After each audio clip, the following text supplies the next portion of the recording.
Muy buenas tardes y como siempre bienvenidos a este canal especializado en la rama de Derecho Administrativo. Por si aún no me conocéis, mi nombre es Encarnación Troyano y en este vídeo vamos a estudiar 3 principios fundamentales de la Administración Pública.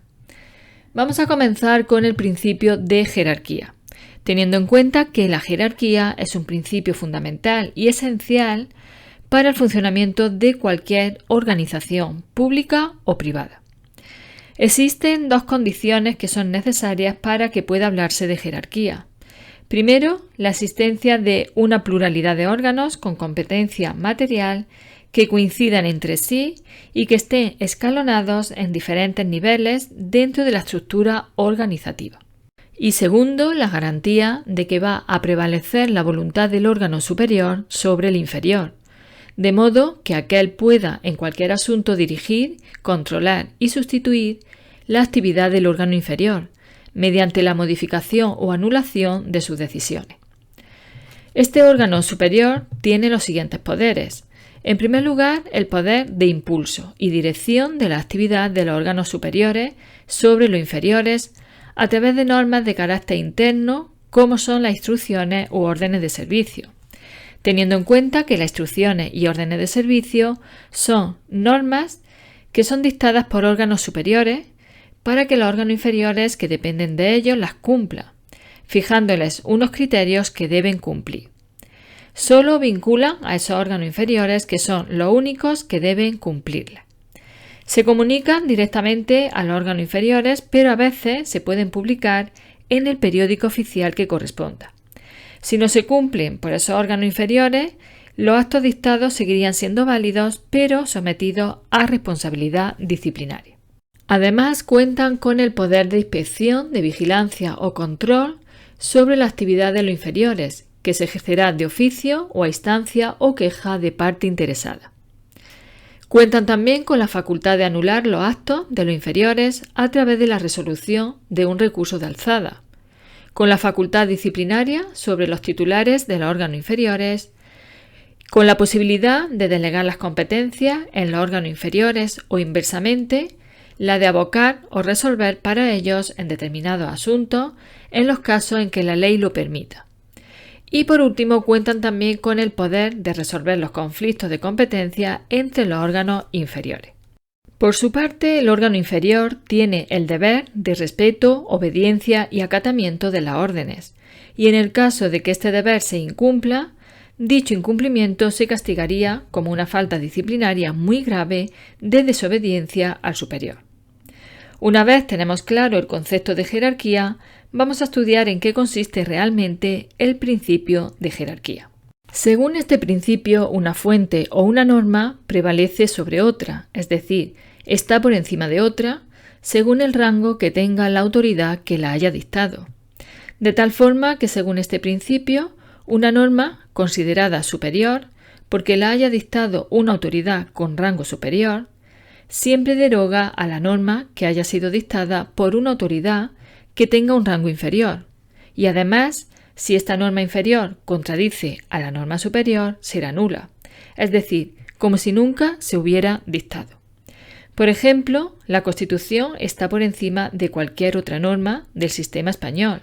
Sin embargo, una norma de la Unión Europea está por encima porque si ésta contradice lo establecido en la Constitución, esta es la que habría que reformar y no al contrario. Vamos ahora con el principio de competencia.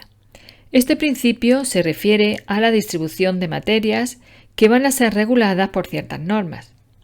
Este principio es complementario del principio de jerarquía y según este principio se le atribuyen ciertas materias a ciertos órganos y son estos órganos los que deben dictar las normas que van a regular dicha materia. Por ejemplo, un bando municipal solo le corresponde dictarlo al ayuntamiento y nunca al gobierno central o al de una comunidad autónoma. Este principio tiene 3 competencias: la orgánica, la territorial y la normativa.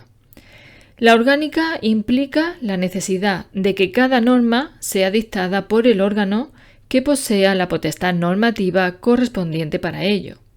Así pues, el principio de competencia opera entre los distintos órganos del Estado central o bien entre los órganos de cada comunidad autónoma.